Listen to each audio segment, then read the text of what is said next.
कभी सोचा है कि हमारी दुनिया टाइम पर कितनी ज्यादा डिपेंडेंट है? मतलब हमारी कलाई की घड़ी से लेकर फोन के डिजिटल डिस्प्ले तक हम एक ऐसी दुनिया में जी रहे हैं जहां हर एक सेकंड की गिनती होती है। पर हमेशा से ऐसा नहीं था। चलिए आज पता लगाते हैं कि टाइम को मापने का ये सफर शुरू कैसे हुआ। ये सब ना एक बहुत ही सिंपल से सवाल से शुरू होता है। जरा सोचिए, ओलंपिक में कौन जीतेगा ये मिली सेकंड्स में तय हो जाता है, या फिर आजकल बोलने वाली घड़ियां हैं जो एक बटन दबाते ही टाइम बता देती हैं। कमाल की बात है ना। पर जब ये सब मॉडर्न गैजेट्स थे ही नहीं, तब लोग टाइम का पता कैसे लगाते होंगे? और बस यही हमारा आज का मेन सवाल है। बिना किसी घड़ी के हमारे पूर्वजों ने अपने दिन, महीने और साल आखिर कैसे मैनेज किए? तो चलिए टाइम में थोड़ा पीछे चलते हैं और इस राज का पता लगाते हैं। किसी भी मशीन या आविष्कार से बहुत बहुत पहले इंसान के पास टाइम बताने वाली सबसे पहली और सबसे भरोसेमंद घड़ी थी खुद कुदरत। हमारे पूर्वजों ने ना नेचर की रिदम को पढ़ना सीख लिया था। सूरज का उगना मतलब दिन की शुरुआत हो गई और उसका ढलना मतलब दिन खत्म। चांद के घटते बढ़ते आकार से वो महीनों का हिसाब रखते थे और मौसमों का बदलना, गर्मी, बारिश, सर्दी, ये उन्हें बताता था कि एक और साल बीत गया है। कोई घड़ी नहीं, फिर भी ये तरीका एकदम परफेक्ट था। लेकिन देखिए, इंसान तो हमेशा से ही कुछ नया बनाना चाहता है। सिर्फ दिन, महीने और साल जानना काफी नहीं था।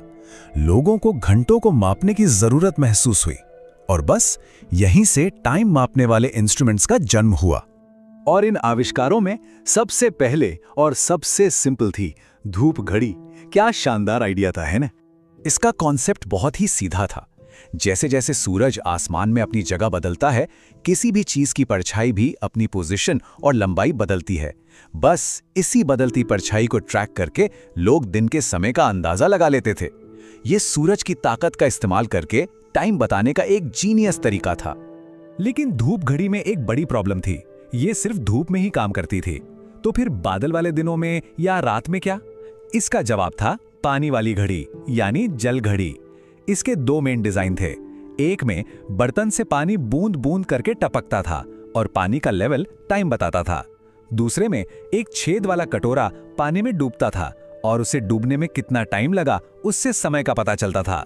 फिर आई रेत घड़ी या आवरग्लास। पानी की तरह ही रेत भी एक कांच के हिस्से से दूसरे में एक जैसी स्पीड से गिरती थी। इसे किसी भी समय शुरू किया जा सकता था और ये एक फिक्स टाइम पीरियड जैसे 1 घंटा मापने के लिए बिल्कुल सही थी। और एक और बड़ा ही स्मार्ट सॉल्यूशन था मोमबत्ती घड़ी। इसमें मोमबत्तियों पर बराबर दूरी पर निशान लगा दिए जाते थे। जैसे जैसे मोमबत्ती जलती थी, हर निशान तक पहुंचने का मतलब होता था कि टाइम का एक और हिस्सा बीत गया है। अंधेरी रातों में टाइम का हिसाब रखने का ये एक बहुत ही प्रैक्टिकल तरीका था। ये सारे आविष्कार तो कमाल के थे ही, लेकिन अब हम एक ऐसी टाइम मशीन की बात करने जा रहे हैं जो साइज में इतनी बड़ी है कि आप सोच भी नहीं सकते। सोचिए, एक धूप घड़ी, लेकिन पत्थर से बनी एक विशाल घड़ी। जरा सोच कर देखिए, एक ऐसी धूप घड़ी जो 27 मीटर ऊंची है। ये करीब करीब एक 9 मंजिला इमारत जितनी ऊंची हुई। ये है सम्राट यंत्र, जो भारत के जयपुर में जंतर मंतर पर मौजूद है। ये दुनिया की सबसे बड़ी पत्थर की धूप घड़ी है और सच कहूं तो ये इंजीनियरिंग और एस्ट्रोनॉमी का एक जीता जागता अजूबा है। इसकी एक्यूरेसी तो बस हैरान कर देने वाली है।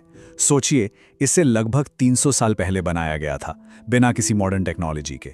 ये इतनी सटीक है कि इसकी छाया हर सेकंड लगभग 1 मिलीमीटर खिसकती है, जिससे 2 सेकंड तक का सही समय पता चल जाता है।